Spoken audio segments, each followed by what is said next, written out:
Hi everyone, welcome to the improvisation class. I hope you've had a good few weeks. I must apologize for being late because with Christmas and birthday and New Year's, I just didn't get back to it, but here I am. So that's good. Anyway, before we start, I just wanted to let you know that quite soon, to do the next phase in our improvisation, you're going to need two books. One is called Making Melodies, and the other book is called Making Harmonies. These books are to teach to you so that you can teach these to your students. It's too complicated if you don't learn first how to do it. Making melodies is, as it says, it's melodies. Okay? And I need you to have your own copy because you need to be able to write in the copies. It isn't just for reading. So that's very important that you have that one, Making Melodies. And the other one that is a more advanced book is called Making Harmonies. And what it is all about is putting that left hand harmony in there so that it sounds much nicer. I'll play one of them for you. I'll play one for you. How about Waltz in D major? Two sharps. D major. And we need the glasses here.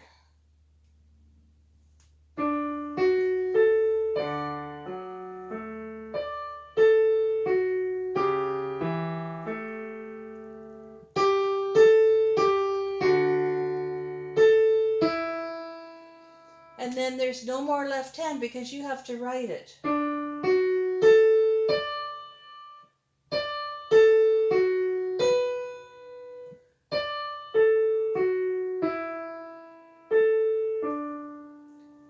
So what I would do is continue with that left hand idea.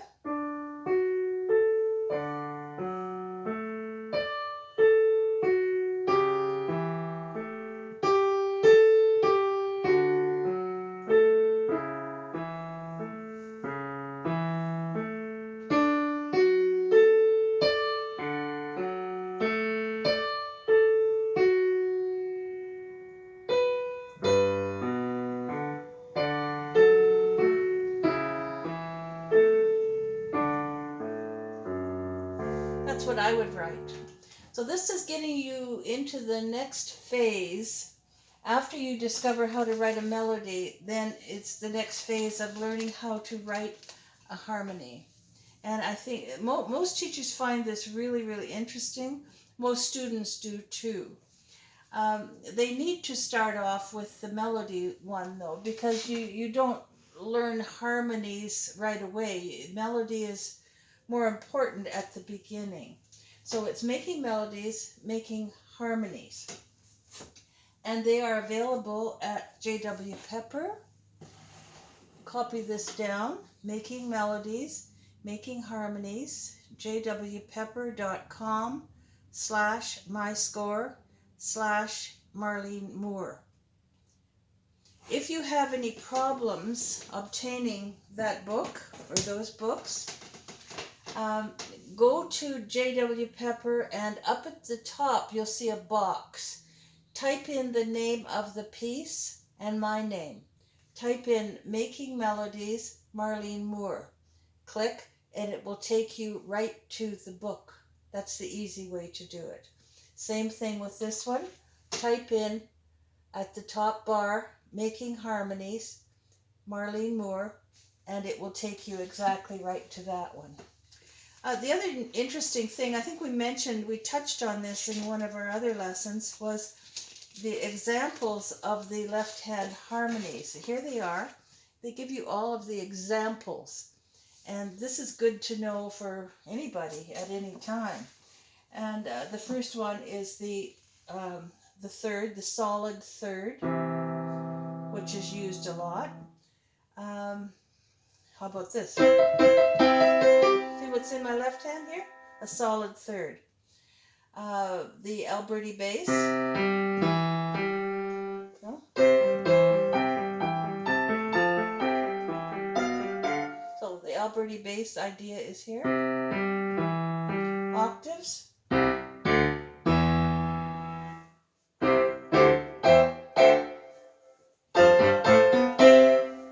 You need those. Octaves broken. Or here. Triad solid. Is all done in C major, but you need to know them in every key. Thirds broken. Four-note forms. That's like a triad with a hat on the top. Going to this one. A four-note form broken. Arpeggio. Dominant seventh broken. And solid. And the moving bass. We all know the moving bass, I think.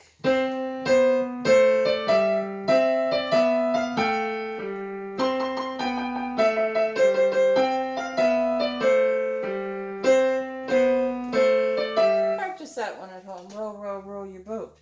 It's fun to do the moving bass. Moving bass can be done with a lot of pieces. So that's found in the harmonies book. And the melodies book we're going to talk about a little bit later, because today I'm going to teach you about melodies. But let's get back to the idea of harmonies. Over the ages, in melodic, tonal music, what did the composers do? What did they do long ago? What were their favorites? Well, I know they all used chords, arpeggios, dominant sevenths, and all of that. But some of their music stands out as using particular chords. I keep in mind Tchaikovsky. We all know that one, right? It's here.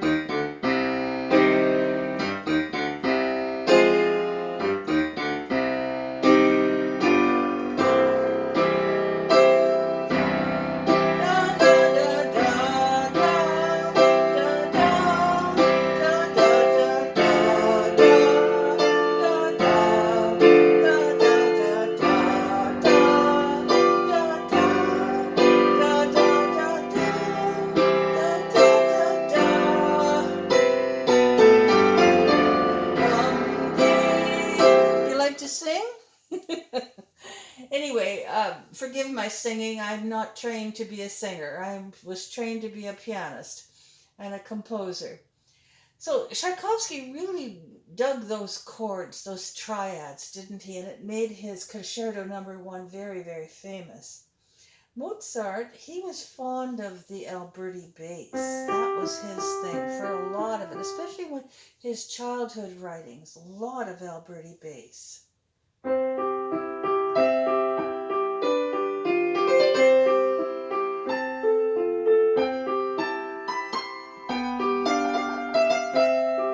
Try that one again.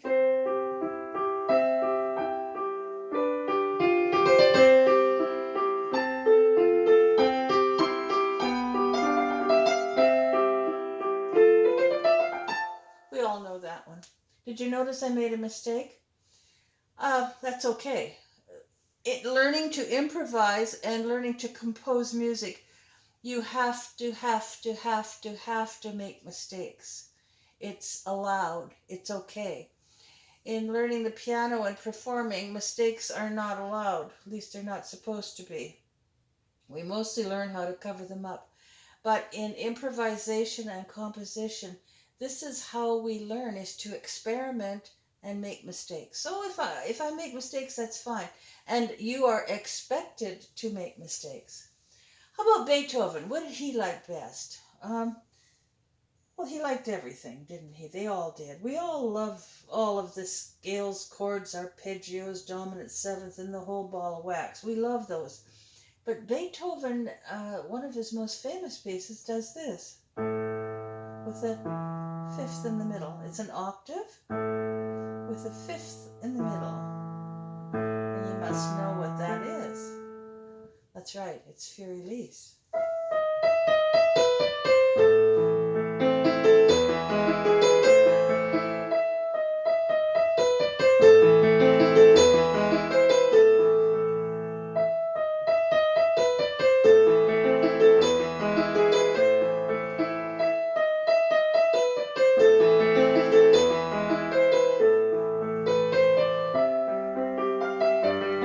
You see what he's done there? Octave with a fifth in the middle.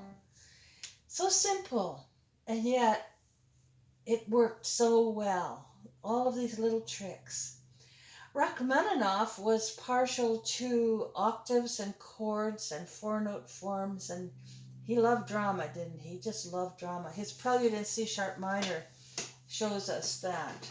He's doing a lot of four-note forms.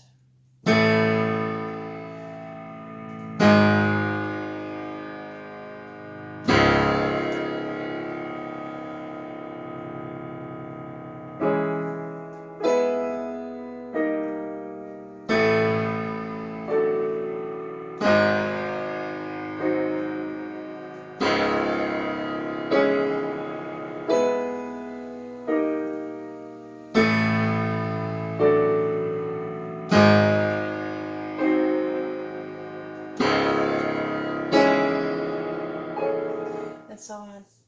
Love that piece. Octaves, chords, four-note forms. That's his Prelude in C sharp minor. Of course, Rachmaninoff loved chunky chords too, particularly his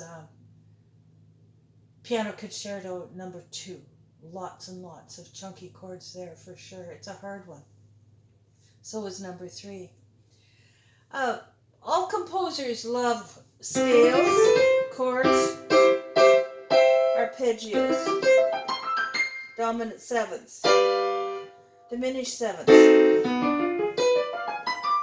arpeggios of the dominant sevenths. We thrive on this stuff. We eat that stuff right up.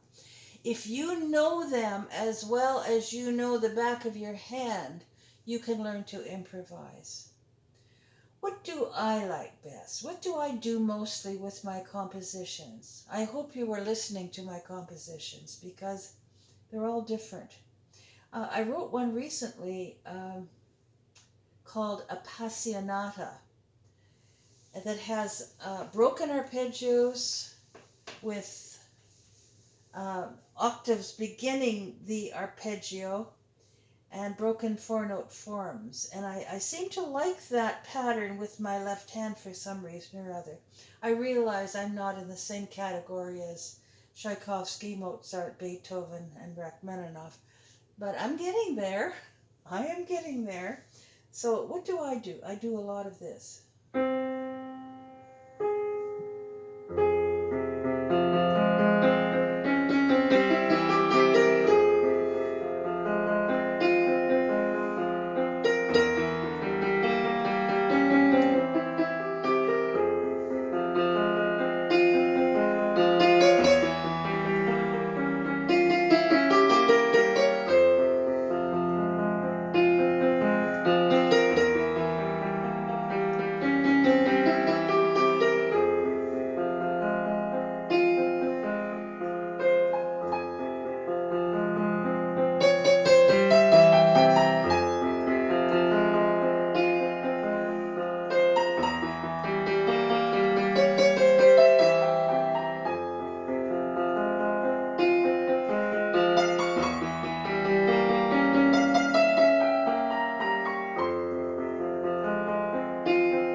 if you want to hear the rest of that, go to the playlists on my YouTube channel. Look for Playlists Advanced. And it's there. It's called Appassionata.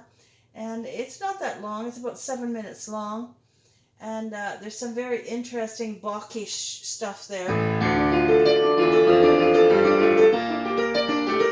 I think you'll like it. Look that one up. Anyway, back to improvisation. Back to improvisation. The Back to Basics piano students are all taught improvisation and composition. And they're taught it right from the beginning. The Making Melodies and the Making Harmonies books.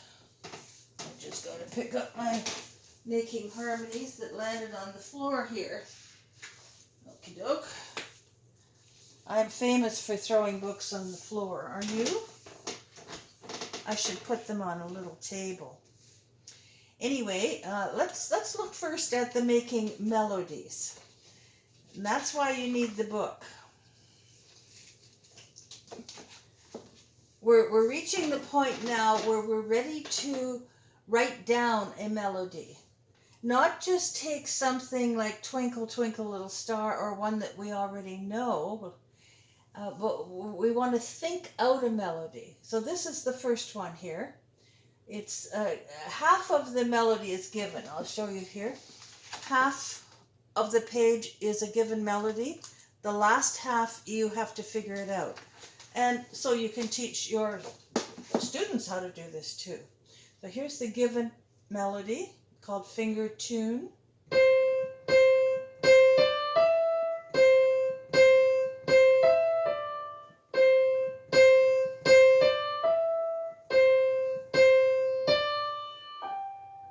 And then you finish that.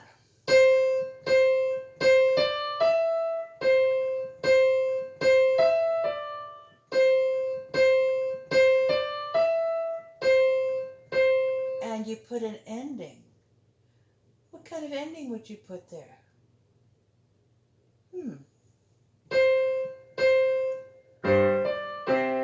That might do.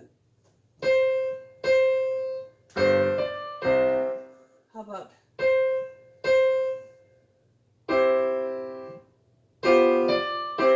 that would work. When you get really good at this, then you start putting your harmonies with it. Simple harmonies. We'll just use a simple C-E-G triad. We're in C major here.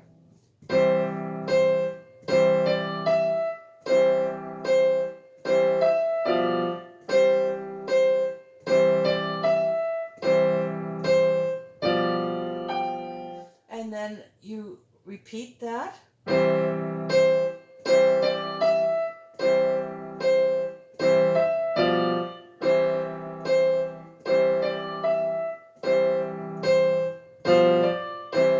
That would be the ending I would choose because it kind of goes with the rest of it.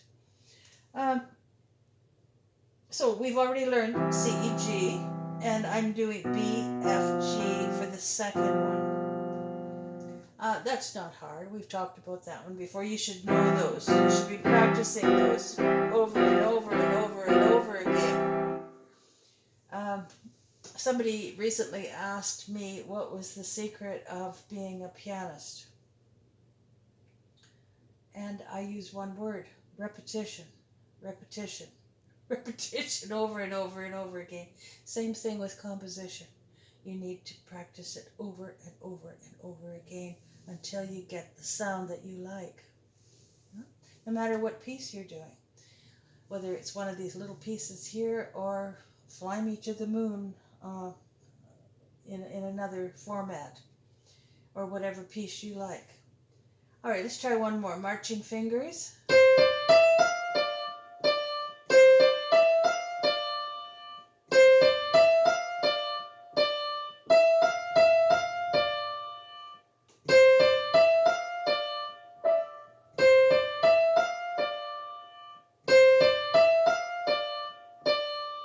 Ending. Think up your own ending. Or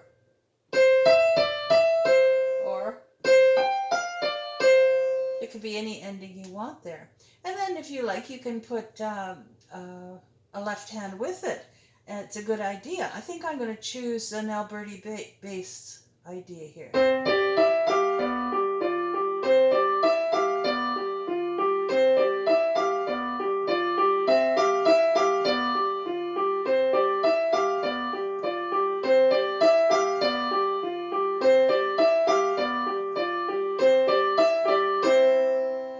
That's a pretty one. That's called Marching Fingers.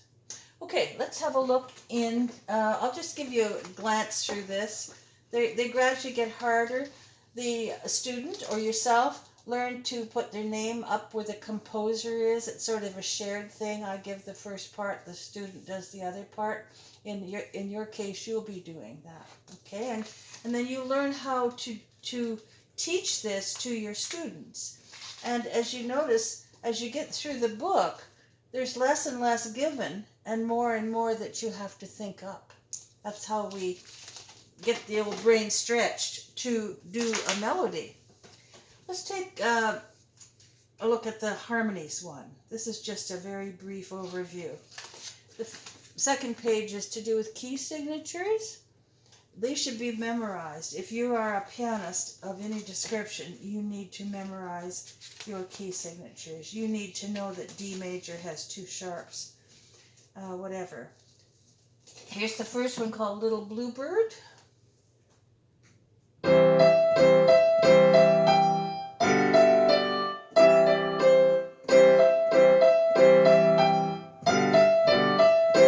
then there's a repeat. And when you are doing it yourself, you will gradually be able to vary the left hand. Or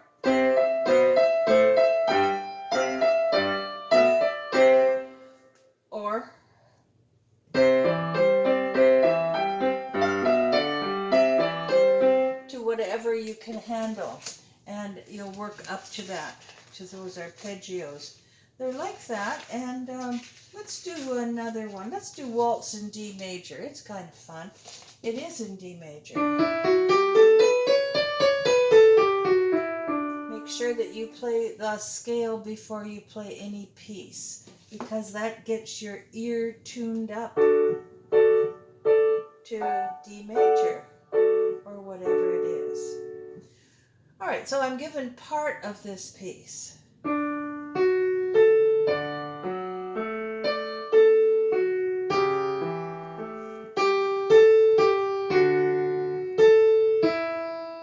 And then there's no more, there's just the melody.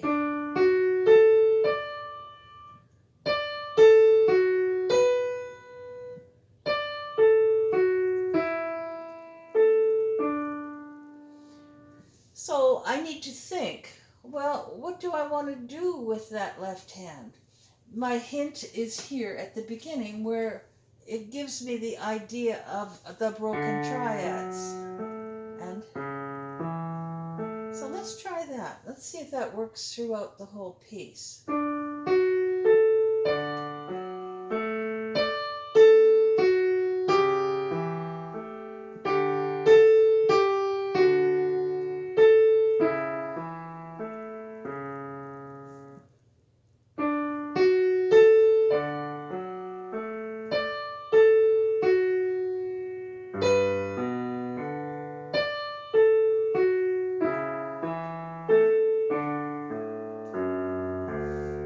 So I am improvising what I think sounds nice on the second page, given the ideas in the beginning, and I'm choosing this ending. This is a wonderful book. People are raving about this book. They're so surprised that their students love it and they can do it. Both auditory students and visual students really, really like this book, Making Harmonies. They like the melody one too. Okay, I'm going to check our time. I think we're almost done. But let's just talk for a minute. You were going to learn about octaves, and I want to remind you about your octaves because they're so important. The octave studies. Let's just review that.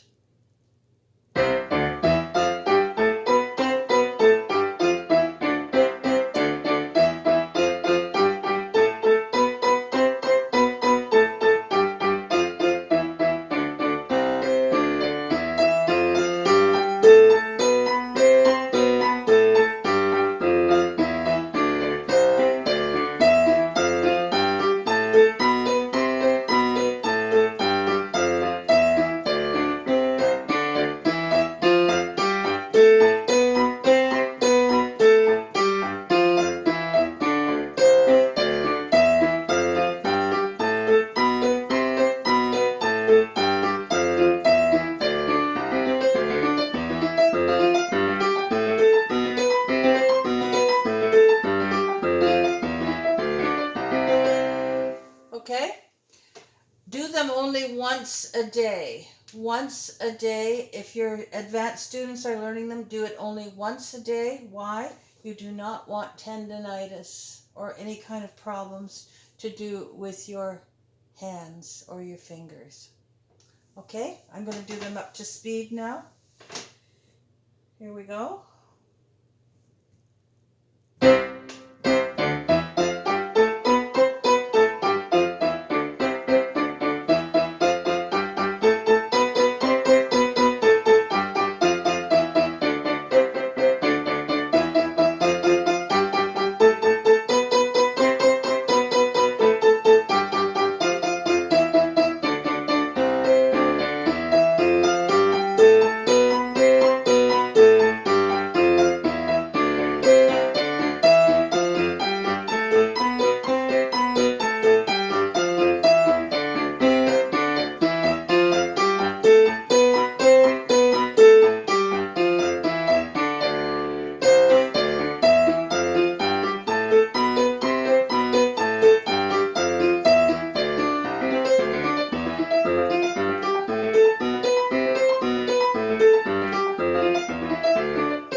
One half of your practice time, this is just my opinion, but it's worked for me, should be on technique.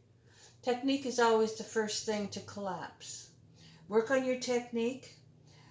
Work on understanding your scales, chords, and arpeggios. Make sure you have a copy of the Brown Book or something similar. And work on your improvisation. And I will see you in the next video. I've had fun today. I hope you have too. Bye for now. Don't forget to get your books.